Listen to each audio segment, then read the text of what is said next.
Travailleurs, chers concitoyens, la Confédération syndicale dynamique unitaire a décidé de s'adresser solennellement à vous pour prendre date avec l'histoire de notre pays. D'aucuns, nos détracteurs notamment, trouveront que la Confédération syndicale dynamique unitaire est sortie de son champ d'activité qui est la défense des intérêts des travailleurs pour s'immiscer dans un domaine, selon eux, réservé aux partis et associations politiques. Les principes universels du syndicalisme confédéré et interprofessionnel indiquent que le syndicat ne saurait être indifférent à la forme de l'État, car ne pouvant exister en dehors d'un régime démocratique. La Confédération syndicale dynamique unitaire s'inscrit en plus légitimement dans un combat citoyen qui s'avère primordial et capital pour la résolution des revendications des travailleurs dont l'origine remonte depuis juin 2018 et ce, conformément aux lignes directrices de la Commission africaine des droits de l'homme et des peuples.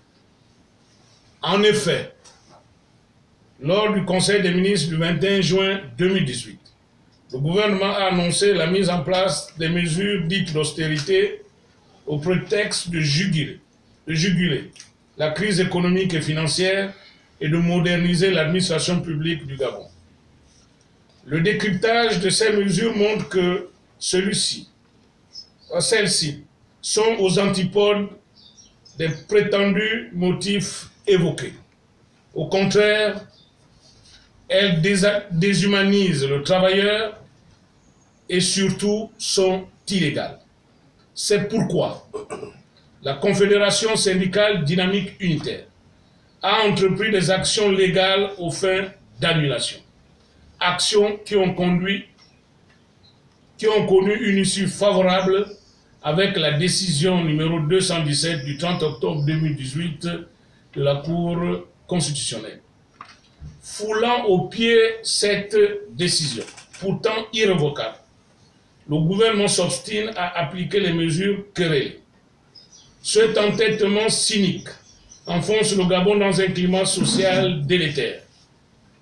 La condition du travailleur et du retraité se dégrade inexorablement et les prévisions de l'économie sont alarmantes. C'est le lieu ici de réitérer avec détermination que le monde du travail au Gabon est sinistré et ne présente aucun signe de lendemain meilleur.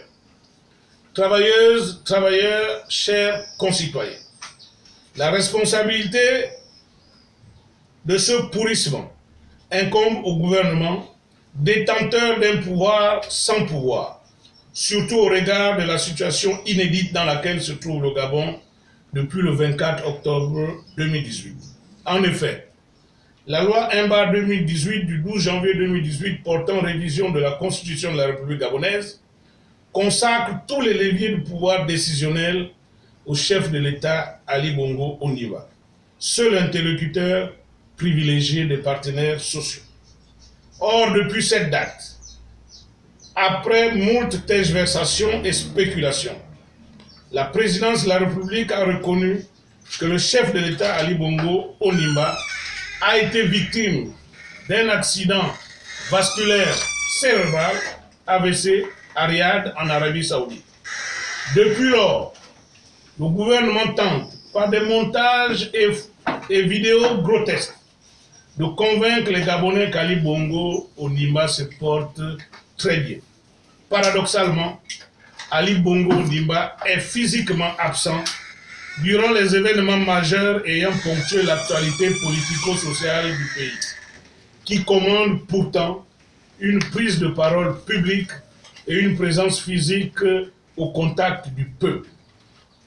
En effet, c'est le cas de la proposition faite par Dynamique Unitaire par courrier du 7 décembre 2018 à la présidente du Sénat, la mise en place d'une commission parlementaire majorité-opposition pour le rencontrer. La tentative du coup d'État du 7 janvier 2019, La demande d'audience du 4 avril 2019 faite par la Confédération syndicale dynamique unitaire de le rencontrer, l'incapacité du Premier ministre à répondre au préalable du 23 avril 2019 posé par Dynamique unitaire pour le dialogue social, l'attitude unilatérale de la direction de la Caisse nationale de sécurité sociale de revenir à la trimestrialisation du paiement de la pension retraite au mépris des résolutions du dialogue social d'Angondje de novembre 2014, convoqué par le président de la République, Ali Bongo Ondimba, qui l'avait mensualisé. L'incapacité du gouvernement à rétablir les salaires des agents de l'État illégalement suspendus depuis le pseudo-recensement de juillet 2018 et le paiement des arriérés dus. À ce constat d'absence d'Ali Bongo Ondimba avec le peuple, s'ajoutent des conférences de presse iconoclastes à la présidence de la République de ses homologues chefs d'État africains qui les tiennent sans lui au sortir pourtant d'un entretien avec lui. Travailleuses, travailleurs, chers concitoyens, connaissant la propension d'Ali Bongo Ondimba à intervenir ou à apparaître à la moindre occasion et à l'analyse de tous ces faisceaux d'indices, la Confédération syndicale dynamique unitaire a l'intime conviction que le chef de l'État, Ali Bongo Ondimba, est mort. Il n'existe plus.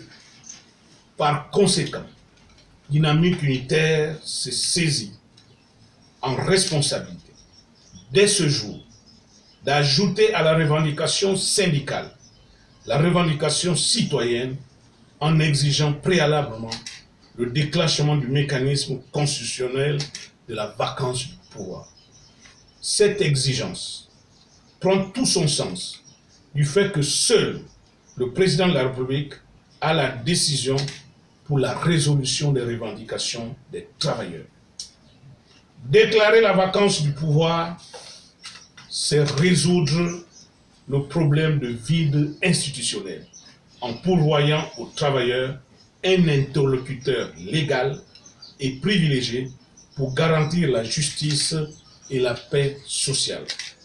Travailleuses, travailleurs, chers concitoyens, l'histoire est en marche devant Dieu et devant la République. La Confédération syndicale dynamique unitaire ira avec détermination jusqu'au bout